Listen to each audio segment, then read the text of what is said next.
Bonjour mes petites étoiles. J'ai été appelée aujourd'hui à faire cette vidéo. Voilà, je m'adresse aux personnes qui, comme moi, traversent de grandes perturbations émotionnelles. Euh,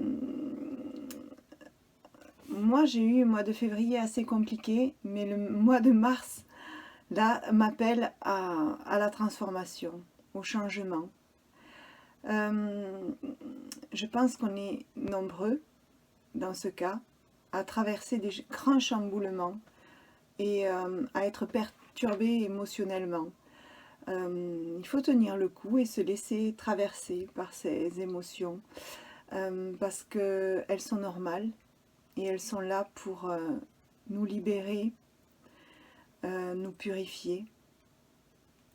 Faut savoir qu'au mois de mars, on vibre sur le 9 et donc on boucle la boucle, on termine un cycle et pour en découvrir un nouveau.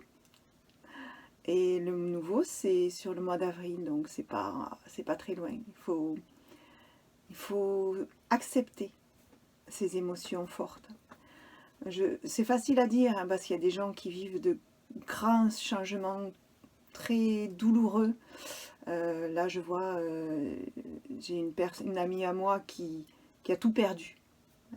Elle a tout perdu. Il faut tout qu'elle recommence. Mais c'est difficile sur le moment, mais se dire que on a tout perdu, c'est le moment en fait de tout recommencer, de rebondir sur des choses neuves, pures.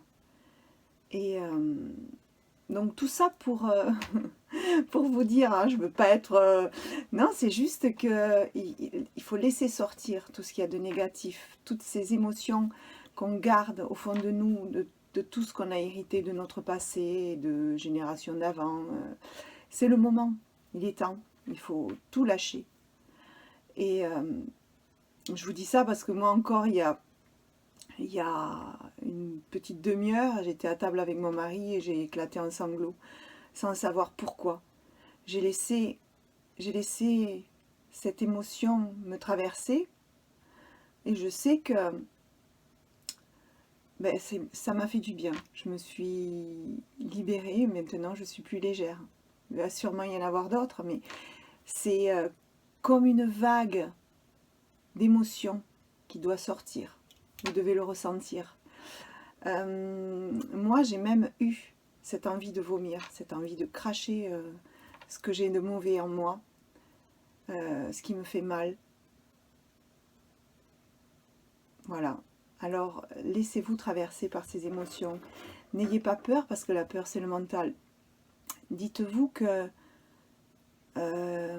il faut juste transcender cette émotion. Derrière, c'est que du mieux.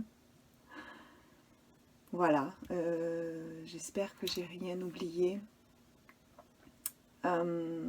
Oui, j'ai un exemple d'une personne que j'ai vue récemment et qui se trouve dans une détresse. Je ne le savais pas sur le moment quand je l'ai vue, mais je l'ai appris après. On a discuté ensemble et je sentais qu'il y avait quelque chose qui vibrait difficilement pour elle. Et j'ai appris qu'elle vivait avec un pervers narcissique et qu'elle avait du mal à s'en libérer. Et qu'elle avait trouvé une solution pour s'en défaire et se libérer. Mais la peur l'empêchait. C'est maintenant qu'il faut qu'elle sème les graines et qu'elle se lance pour faire sa vie. On n'est pas là pour se faire chier, on est là pour kiffer. Voilà, donc en bref, vivez ces émotions, laissez-les vous traverser. Derrière, c'est que pour du mieux. Bye mes petites étoiles.